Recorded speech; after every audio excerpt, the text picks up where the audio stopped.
ஆனால் இந்த நடக்குதுல்ல ஷிஃப்டிங்கு, அதுக்கு உங்கள் அனுமதி தேவையில்லை, உங்கள் வாஞ்சை மட்டும்தான் தேவை.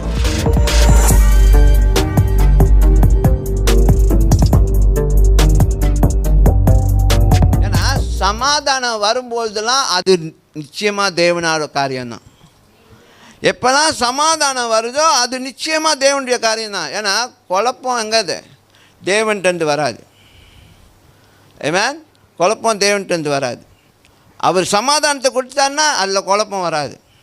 அன்லஸ் நீங்கள் to be humanly you are too concern, too careful.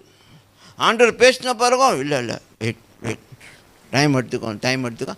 Actually அது செய்ய வேண்டிய அவசியம் இல்லை. ஆனால் நீங்கள் அப்படி செஞ்சாலும் அவர் கோச்சுக்கு போகிறதில்ல. ஏன்னா உங்களுடைய அனுமதி இல்லாமல் அவர் எதுவுமே என்ன செய்ய மாட்டார்.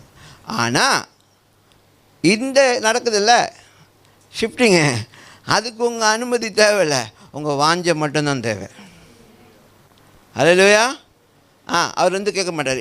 இப்போ நான் ஃபர்ஸ்ட் ஃப்ளோர்லேருந்து உன்னை செகண்ட் ஃப்ளோர் கூப்பிட்டு போகிறேன், அதுக்கு உங்கள்கிட்ட பெர்மிஷன் கேட்க மாட்டார். அது தானாக நடக்கும், நீங்கள் தானாக மேலே போயிடுவீங்க. ஏன்னா ஆவிக்குரிய வாழ்க்கை எல்லைகள் இல்லை. ஹலோ, ஆவி வாழ்க்கைக்கு நம்மளுக்குள்ளே இருக்கிற ஆவிக்கும் தேவ ஆவிக்கும் என்னால் கட்டுப்பாடு இல்லை. there's no limitation for our spiritual life.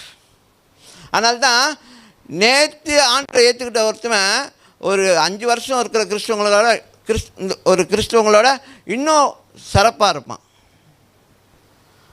அவன் வர்ஷிப் பண்ணும்போது அவனோட எக்ஸைட்மெண்ட், அவங்க பிலீவ் பண்ணுறது அதெல்லாமே ரொம்ப இதாக இருக்கும்.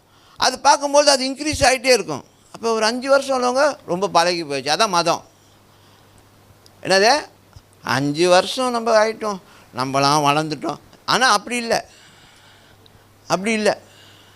அவங்களோட சில கேள்வி கேளுங்களேன், சில அனுபவங்களை பற்றி சொல்லுங்களேன். ஆண்டவரோட உங்கள் அனுபவம் என்னன்னு கேளுங்களேன். அப்படின்னா ஹலோ 5 வருஷம் சேர்ச்சுக்கு வந்துக்கிட்டு இருக்காங்க. ஆவிக்குரிய ஒரு அனுபவத்தை கொடுங்க, உங்களுக்கும் ஆண்டவருக்கும் ஒரு அனுபவத்தை சொல்லுங்கண்ணா. அப்படின்னா அப்போ நீங்கள் அதெல்லாம் தெரிஞ்சுக்கலாம் அவங்க ஆண்டவரோட கூட எந்த அளவில் உறவில் இருக்காங்க, ஐக்கியத்தில் இருக்காங்கன்னு சொல்லி. புரியுதா? ஓகே. அதனால் இது யாரையும் அண்டர் எஸ்டிமேட் பண்ணுறதுக்கு இல்லை.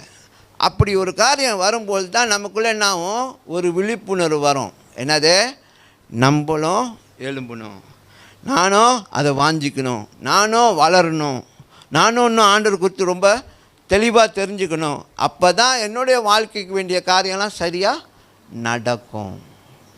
ஆமென்.